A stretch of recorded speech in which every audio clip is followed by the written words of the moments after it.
Hello and welcome to the Tarkus Zone. Thank you for joining me. Today we're going to be playing the game Palworld, and I wanted to show you my new server I am on. I have high hopes for this server because I've talked to the admins and it seems like everything's okay. They seem to be very friendly and they want players, I believe, on their server. I mean, because they've got a slot for 32. Now I think it's a gaming community that kind of got together and put it up. Right now there's 7 active people on it, but it's only been up for a little while now. So let's just drop into it and you can see where I'm at in the building process. Now I've only been on this server maybe about 4 hours, and I'm just going to quickly show you what I've built in the 4 hours. What I ended up doing was building my structure first. I built the structure, I built everything I needed for the pals, and then I went and got my pals. So this entire structure I built it. Went out and just harvested the logs, and I built the beds. I only need one of these plantations now, berry plantations. I only need one of them running now. And then I've got the sheep doing its thing. And really this is just the beginning part of my journey. But I've got everything I need to automate the food process for the pals. And what's nice is I've got a couple pals running around that are really good at carrying items. So when there are items on the map, they'll pick them up and they'll throw them in the closest storage bin. So if you put a storage bin close to your wool farm, then if you have a pal that's good at picking items up, I'm going to show you these purple guys. So that's what they do, is they carry items for me. So in this sense, they're going out to the natural berry fields, picking berries for me. And anytime they see an object when their hands are not occupied, they'll pick that object up and bring it to the closest storage bin. So it really saves on productivity for the items, for the pals that are working. If they have the carry ability, they might give up on what they're supposed to be doing and carry the item to the crate. But if you have a pal like dedicated for that purpose, then that lag in the workforce doesn't happen.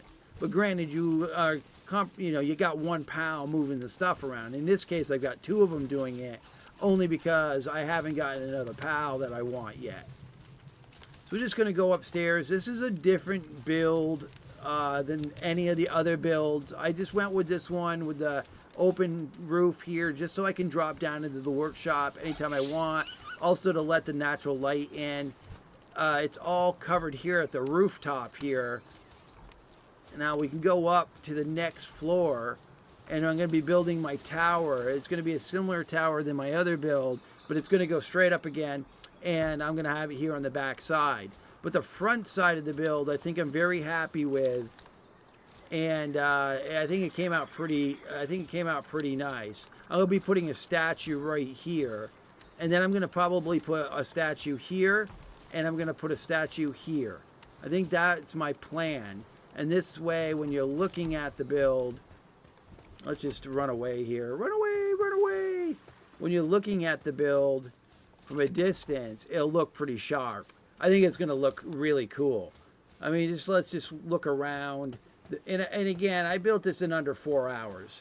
Now, people have warned me about raids. When raids come in, that the process of the raid might cause a fire and the whole structure will burn down, and I want to upgrade to the stone as soon as possible.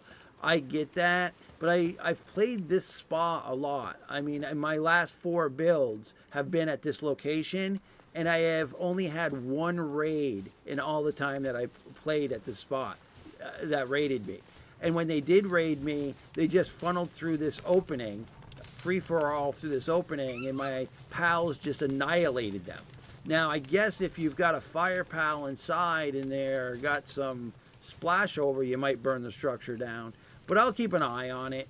If the raiders are burning it down, then I'll upgrade it to the stone as soon as I can. It all comes down to level, right? I got to have the levels to get into that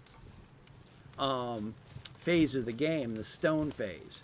But this is it, folks. I found this new home. I've been pretty happy. Again, everybody seems to be, oh, I doesn't remember global chat. Everybody seems to be friendly. They're going to put a Discord server up so that we can chat when we're playing. But this is it. All right. So I hope you enjoy my Palworld videos. I'll be doing some more as the game evolves and as I start getting, hopefully, to the end game process. I have yet to get to really the end, higher levels, because I've been unfortunately plagued with the servers that I've been connecting to go down and they never come back up. And I've been just, it's kind of been really, well, it's been frustrating, but it's kind of been like almost like a curse. I've been cursed by this game that I join a server, it's up for a few days, it goes down, and then I never see it again. All right, well, thank you for joining me, and this has been the Tarkus Zone.